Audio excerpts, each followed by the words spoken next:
Abra sua Bíblia no livro de Mateus, capítulo 5. Uma passagem bem conhecida. Eu queria compartilhar aquilo que Deus colocou no meu coração com você nesta manhã. Amém? A partir do versículo 1 diz assim: vendo as multidões, Jesus subiu ao monte e se assentou. Seus discípulos se aproximaram-se dele. E ele começou a ensiná-los, dizendo: bem-aventurados os pobres de espírito, pois deles é o reino do céu. Bem-aventurados que choram, porque serão consolados. Bem-aventurados os humildes, porque eles receberão a terra por herança. Bem-aventurados que têm fome e sede de justiça, pois eles serão satisfeitos. Bem-aventurados misericordiosos, pois obterão misericórdia. Bem-aventurados puros de coração, pois verão a Deus. Bem-aventurados pacificadores, pois serão chamados filhos de Deus. Bem-aventurados perseguidos por causa da justiça, pois deles é o reino dos céus. Bem-aventurados serão vocês, quando por minha causa os insultarem, perseguirem e levantarem todo tipo de calúnia contra vocês. Alegrem-se e se regozijem, porque grande é a recompensa de vocês nos céus, pois da mesma forma perseguiram os profetas que viveram antes de vocês. Amém? E o texto de hoje diz assim, versículo 13: vós são o sal da terra, mas se o sal perder o seu sabor, como restaurá-lo? Não servirá para nada, exceto para ser jogado fora e pisado pelos homens. Vocês são a luz do mundo. Não se pode esconder uma cidade construída sobre um monte. E também ninguém acende uma candeia e a coloca debaixo de uma vasilha. Pelo contrário, coloca-se no lugar apropriado, e assim ilumina todos os que estão na casa. Assim brilha a luz de vocês diante dos homens, para que vejam as suas boas obras e glorifiquem ao Pai de vocês que está nos céus. Amém?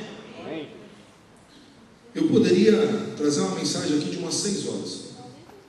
Quando eu comecei a ler esse versículo pela manhã hoje, tem tanta coisa para falar sobre bem-aventurança, mas Deus falou assim: não, eu quero que você fale sobre sal da terra e luz do mundo. Quem que já comeu comida sem sal? É horrível? É horrível, Fátima? E comida salgada? Então entenda bem que o Evangelho de Cristo, através da sua vida, tem que ter um tempero exato. Você não pode ser religioso, você também não pode ser negligente. Amém? Nos dias de hoje nós vemos muitas famílias sem sabor, muitas famílias que caem no buraco, que caem num precipício de atitudes, de erros, de falhas, porque perdeu o sabor. Quando eu fui estudar sobre o sal, nós entendemos que na época de Jesus, o sal só era retirado de 2 lugares. Ou ele era retirado de um pântano, ou retirado do Mar Morto. Com certeza, são 2 tipos de sal, só que um prestava e o outro não prestava. O sal retirado do Mar Morto, ele era usado para pegar as carnes, pegar as coisas que eles comiam na época, os codornizes, tudo. Então eles salgavam aqui, que é o que se faz hoje para carne seca, né? Eles cuidam assim disso. Bacalhau também, acho que é conservado assim. Algumas coisas que eu sei que eles conservam assim no sal. Então eles conservavam alguns alimentos, como não tinha geladeira, né? Para os doces que não tinha chegado lá, que era a marca mais antiga, né? Frigidaire que não tinha chegado lá. Frigidaire não tinha chegado lá. A Brastemp então, meu Deus do céu, nem existiam. Então eles começaram a adquirir essa sabedoria de Deus sobre jogar o sal nas comidas para preservar. Então o sal ele tinha 2 poderes: o antisséptico, né, que era de conservação, é isso, e tinha o poder do sabor, de você mudar o alimento. Quem aqui já comeu chuchu? Quem aqui gosta de chuchu? Quem consegue explicar o gosto do chuchu? Não, o chuchu tem o gosto do azeite que você joga nele e do sal que você põe. Eu estou errado, né? Perguntaram para mim outro dia, os vendedores batendo papo lá no hotel, nós conversando. Eu falei assim, nós vamos falar sobre sabor, sobre gosto, sei lá. Eu falei, cara, eu adoro chuchu, mas chuchu tem gosto de quê? Eu falei, do azeite de galo. Você joga o azeite de galo no chuchu, tem gosto de sabor do azeite de galo. Então você começa a entender que Deus espera que a nossa geração hoje dê sabor nas vidas que estão morrendo, gente. Dê sabor à vida dos jovens que estão se perdendo na prostituição, nas drogas, na fornicação, em uma série de coisas. Agora, se nós não fizermos a diferença em nossa geração, quem fará? Quem fará a diferença? Se nós não fomos o antídoto de preservação dos princípios e valores, quem será? Quando o sal era jogado nos alimentos, você começa a entender que ele preservava os alimentos. Assim, o que Jesus queria dizer naquela parábola? Olha, presta atenção, eu estou te dando um mandamento, não que apague o antigo mandamento, porque se você continuar a ler o texto, ele fala assim, olha, eu não vim para tirar a lei, eu vim para cumpri-la. Então significa que ele não estava revogando aquilo que Moisés, que os profetas escreveram, não, ele estava explicando de uma maneira mais clara, para que as pessoas entendessem que aquilo não estava sendo revogado, mas que estava sendo cumprido. E o que ele esperava? Que as pessoas guardassem o Evangelho para dar sabor na vida das outras pessoas perdidas, que é o que não estava acontecendo. A religiosidade deixava as pessoas vindo para a igreja. Em nossos dias temos as mesmas coisas. Nós temos pessoas que só vêm para a igreja porque ele está na escala, sim ou não? Nós temos pessoas que estão na escala, mas não estão aqui, sim ou não? Você conhece alguém que veio para a escala, mas não serviu? É assim. Nós temos pessoas que você tem que ligar para ela, ó, você acordou? Você vai vir para a igreja? Você vai comparecer? São assim. Até que dia? Até o dia da glória de Deus tocar aquela pessoa, invadir a vida dela e ela mudar. Eu preguei nos jovens esses dias atrás, aí foi dia 7 de setembro, e eu falei, quem é você? Caspa ou essência? Porque um dia eu fui caspa, hoje eu quero me tornar essência. É isso que nós temos que entender. Quando fala sobre sal da terra e sobre luz do mundo, presta atenção. Alguém consegue caminhar no escuro? Alguém consegue? Só o cego. Porque os outros sentidos dele são apurados, sim ou não? Então, quando ele perde a visão, ele aumenta a sua audição, ele aumenta a sua sensibilidade, sim ou não?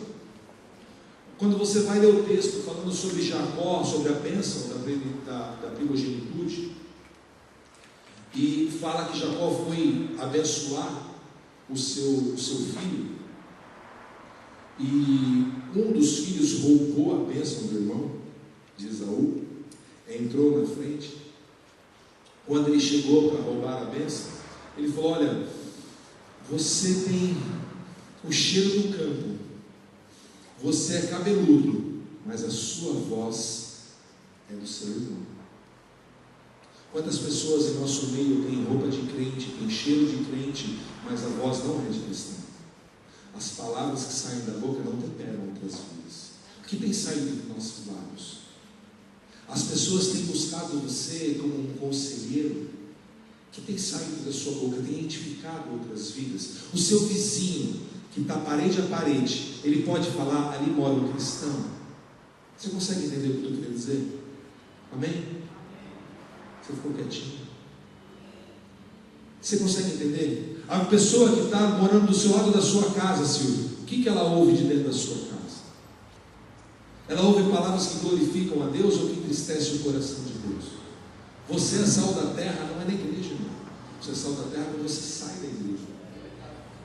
Aqui você só enche o recipiente. Pensa num saleiro grandão de 100 quilos. O saleiro vem para cá para ser cheio de sal. Quando sai daqui, que o sal vai sendo derramado no meu vizinho, na minha pessoa, na faculdade, no meu trabalho, no meu cliente. Isso daí é a minha função, é pegar aquele saleiro e sendo derramado. Eu sou um saleiro. Diga assim, ó, eu sou um saleiro. Você é o saleiro de Deus. Você está saindo, cada passo seu se derrama um pouco de sal. Cada vez que você abre a sua boca, cada vez que você se veste, cada vez que você caminha, cada vez que você conversa com alguém, quem é você? Você é um vírus, uma bactéria, ou você é um antídoto? Precisamos entender isso. As suas palavras, a Bíblia diz que da sua boca sai bênção e sai maldição. Quem bem dela utiliza, por ela viverá. Você pode matar um relacionamento, ou você pode curar um relacionamento. Você pode matar um menino, ou você pode resgatar um menino. Eu costumo dizer que quando Deus te chama para um sermão, não é para você apenas ministrar ou exortar, é para você ser irmão, tirar as pessoas do chão e levantar elas. Essa é a nossa função.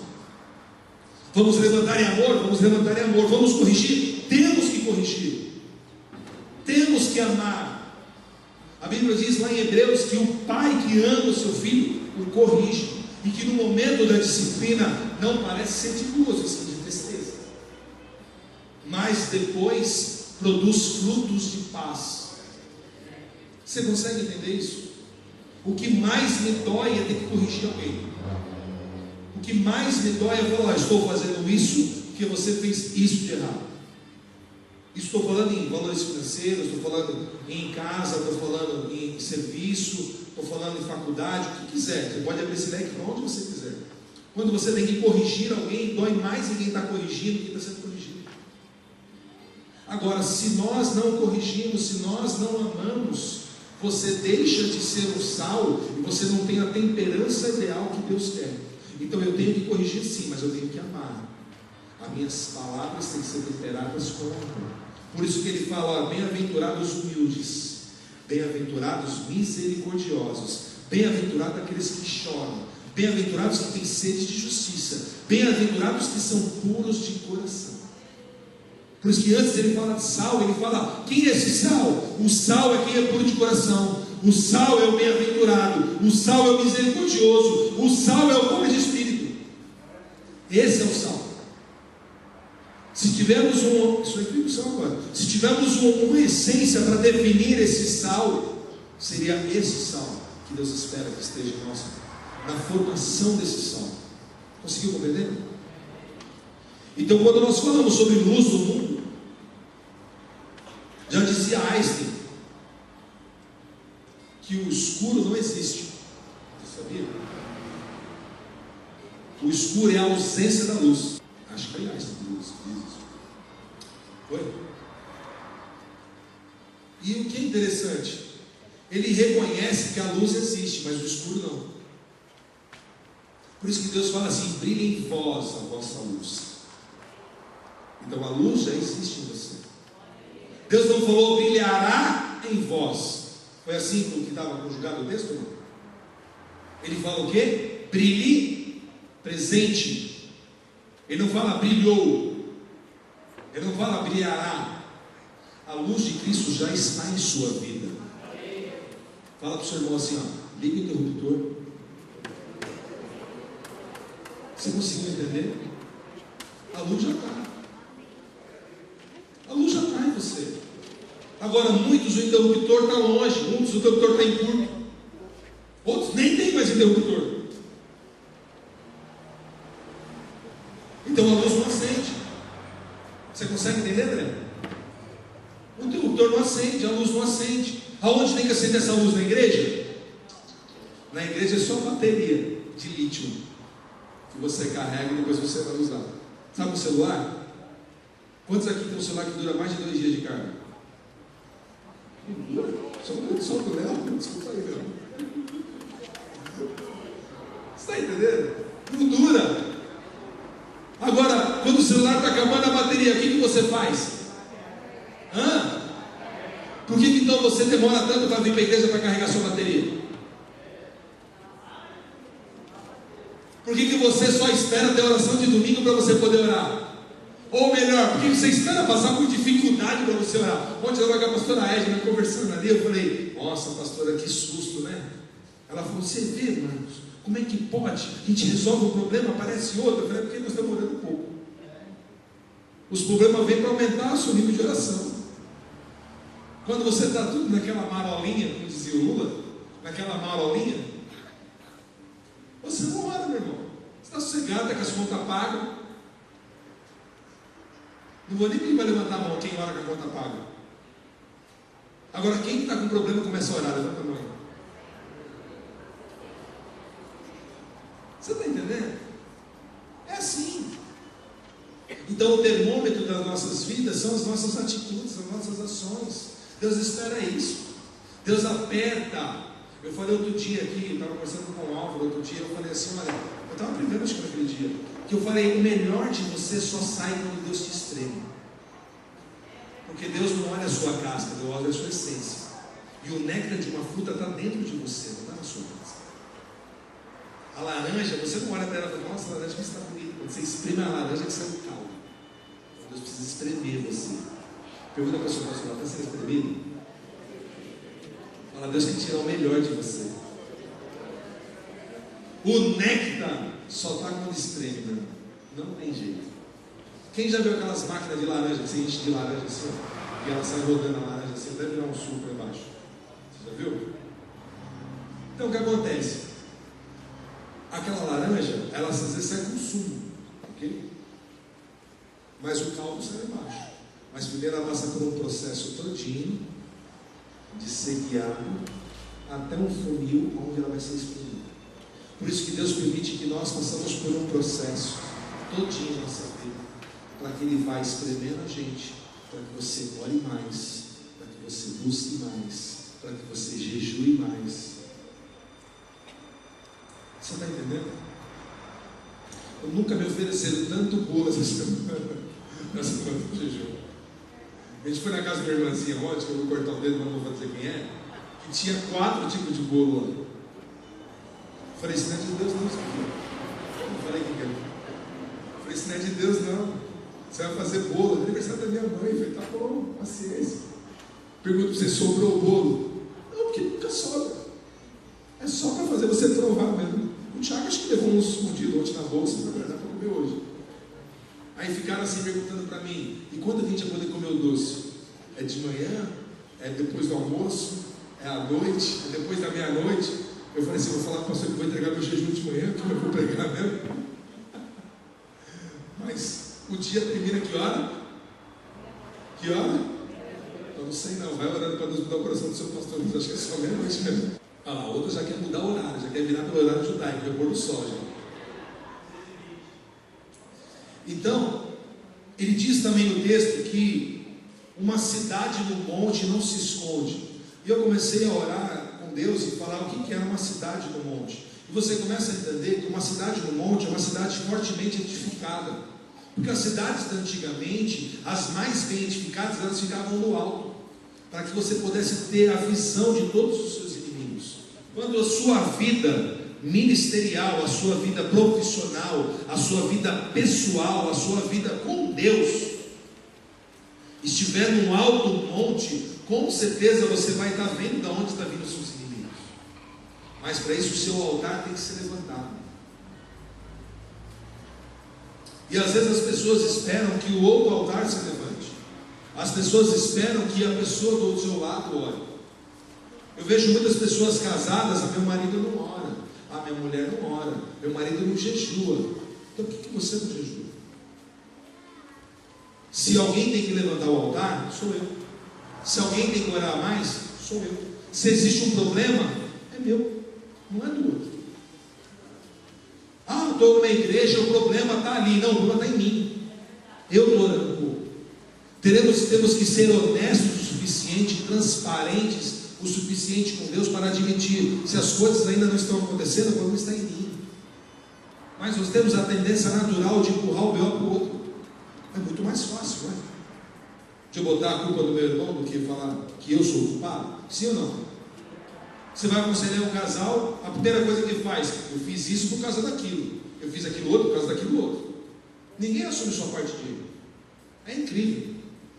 São 2 juízes. Ninguém fala, eu errei. Temos que ser transparentes com Deus. Olha, Senhor, eu preciso orar mais, eu preciso acordar de madrugada, eu preciso ler mais a sua palavra, eu preciso falar mais do seu amor, eu preciso compartilhar a tua glória. Esses dias eu estava vendo um texto que fala assim, que Deus te ungiu para alguém. Então eu começo a entender que a minha unção não é para mim, a minha unção é para você, e a sua unção é para mim. Você consegue entender? Essa é a unidade do corpo. Se um membro do corpo padece, todo o corpo? Sim ou não? Quem aqui já caminhou com uma encravada? Dói a coluna? O que é a unha se dói a coluna? Porque todo o seu corpo anda todo. Quantas pessoas eu vejo num casamento que o marido não está bem, a mulher não fica bem, ou vice-versa, a mulher não está bem, o marido não fica bem. Ou num casamento que você fala dos filhos, se o filho não está bem, os pais não ficam bem, ou se os pais não estão bem, o filho não fica bem, porque se um membro do corpo padece, o corpo padece. Então, quando ele fala para ser luz do mundo, para ser sal da terra, ele fala: olha, saia da sua comodidade e comece a fazer a diferença onde você vive, na igreja que você congrega, na faculdade que você estuda, na família que você tem, na casa que você mora, num bairro que você mora, no estado que você mora, no país que você mora. Faça a diferença, saia da comodidade. Quando falamos de luz do mundo, sal da terra, ele fala: olha, você não pega uma luz e esconde ela, pelo contrário, você põe no alto, para que ilumine toda a casa. Quando a glória de Deus se manifestar na sua vida, essa glória vai iluminar o seu vizinho, o seu amigo, o seu trabalho, a sua faculdade, todas as pessoas que estão ao seu lado. Mas para isso, essa glória tem que se manifestar em você. Se a glória ainda não iluminou, irmão, presta atenção, não existe lugar difícil, existe lugar onde a glória de Deus ainda não tocou, porque onde a glória de Deus toca, acaba tudo.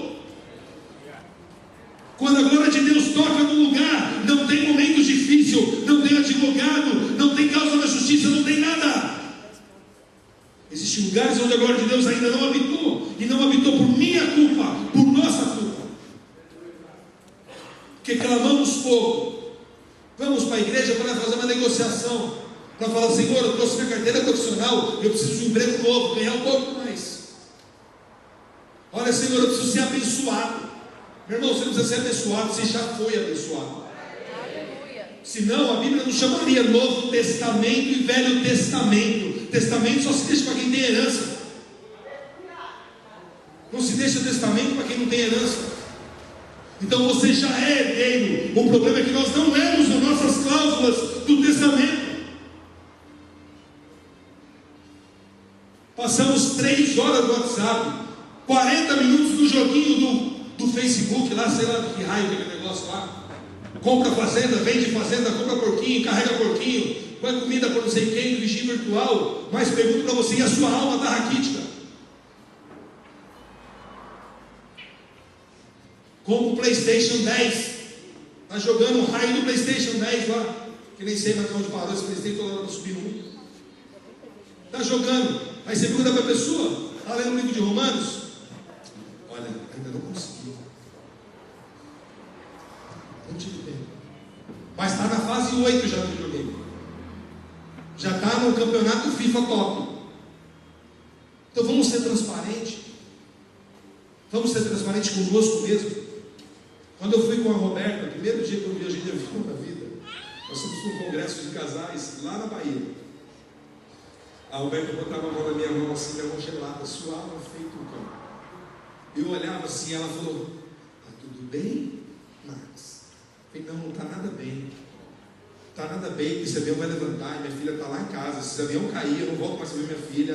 Como é que minha filha vai ser criada? Só está nós dois aqui. Ela falou: relaxa, Deus está no controle de tudo. Ai, relaxa. Eu olhei para ela e falei: vamos relaxar. Ela falou: vai ler a Bíblia, vai. Aí eu fui ler a Bíblia. Saiu lá no livro de Tiago, que o homem que contempla a sua imagem no espelho, tal. Mas não adianta nada você contemplar e você não mudar de atitude. Mais ou menos assim que eu posso dizer. Ele falou: olha, presta atenção, para de olhar para o espelho e pratique o que eu estou te ensinando, que você não pratica coisa nenhuma. Aí eu peguei, beleza. O suador passou, o avião subiu, o avião aterrissou, graças a Deus. Cheguei lá no congresso. Quando chegou no domingo de manhã, passamos, acho que a sexta-noite ainda chegou lá. Passamos a sexta, o sábado, domingo de manhã. Se o Marco Coelho pregou no sábado, quanto vale quem você ama. Quando foi no domingo, tinha um outro pregador que nem lembro quem que era, e ele estava pregando. E eu peguei, eu dentro de mim falei assim: o que eu estou fazendo aqui?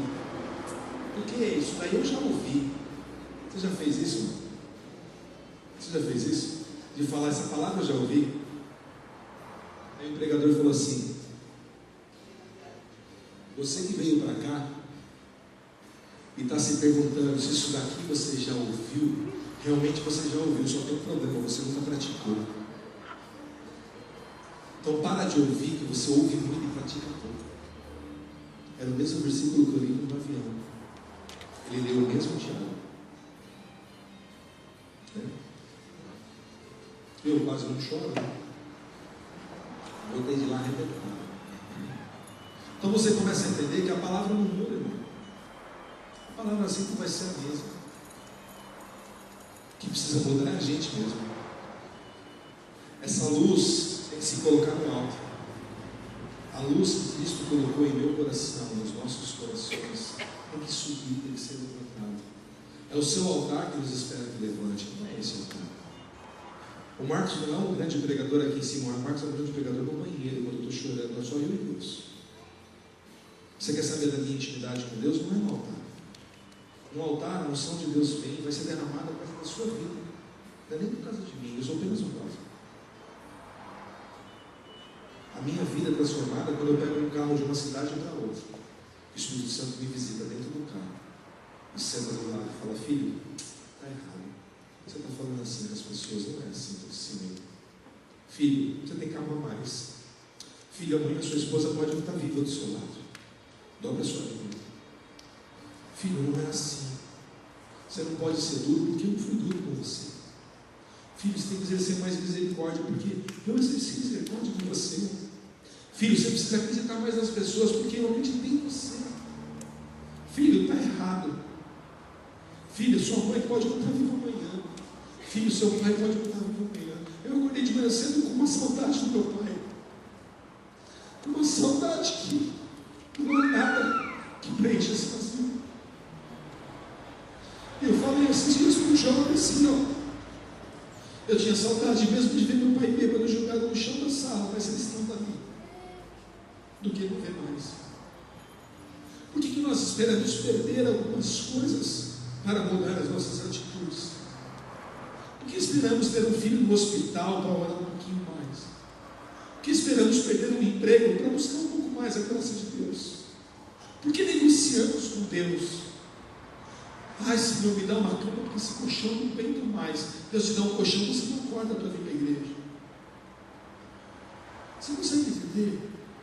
Eu não estou falando de você, eu estou falando de mim. A minha luta que eu tenho. Eu sou ser humano como vocês. Na minha veia não corre água mineral, corre sangue. Fico nervoso, fico chateado, brigo, falo, às vezes para mais, falo. Eu não fui arrebatado ainda, estou aqui. Agora, será que as nossas palavras têm mudado a vida de outras pessoas? É isso que Deus falou no meu coração. Olha, filho, não fale aquilo que você não está vivendo. Não pregue a cruz de Cristo se você não quer ser crucificado por ela. Não fale um evangelho que você não vive.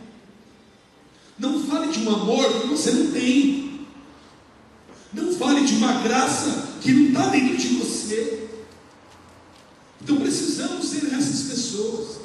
Precisamos gastar tempo com pessoas. Precisamos gastar tempo com almas. Precisamos gastar tempo com o vizinho. Precisamos gastar tempo na faculdade. Precisamos gastar tempo na presença do Senhor. Precisamos deitar aqui no chão. Aqui, eu vejo um dia todos nós deitados aqui no chão só chorando. Só fala do Senhor: crie em nós um coração puro, nos dá um espírito reto. Eu vejo esse dia de você não precisar chamar as pessoas para frente para orar. Não, as pessoas querem buscar a graça do altar, a glória do altar. Então são coisas assim que não dá para a gente entender. Nós estudamos pouco. Nós estudamos pouco. Tem segredos na Bíblia, tem códigos na Bíblia que nós não conseguimos ver, porque a Bíblia diz que os segredos do Senhor são para aqueles que o temem. Eu acho que a gente está temendo um pouco. A gente está agindo de maneira a qual o segredo ainda não seja revelado. Amém? E eu queria terminar com com o versículo 16. Assim brilha a luz de vocês diante dos homens, para que vejam as suas boas obras e glorifiquem ao Pai de vocês que está nos céus. Está na hora de a igreja sair do anonimato. Está na hora de o seu saleiro respingar em outras vidas. Está na hora da sua luz iluminar pessoas que estão andando nas trevas. Está na hora da sua luz tirar a escuridão da sua casa. Está na hora da sua luz tirar a escuridão da sua faculdade. Tirar a escuridão da vida dos seus filhos, do seu vizinho, da sua amiga. Aquela amiga que você conversa 2, 3 horas, mas você não tem coragem de falar de Jesus para ela. Está na hora da gente se reposicionar no mundo dos céus. Está na hora de você se reposicionar de maneira correta, para que a glória de Deus se manifeste, não só em nós, mas através de nós. Amém? Eu queria deixar essa palavra no seu coração.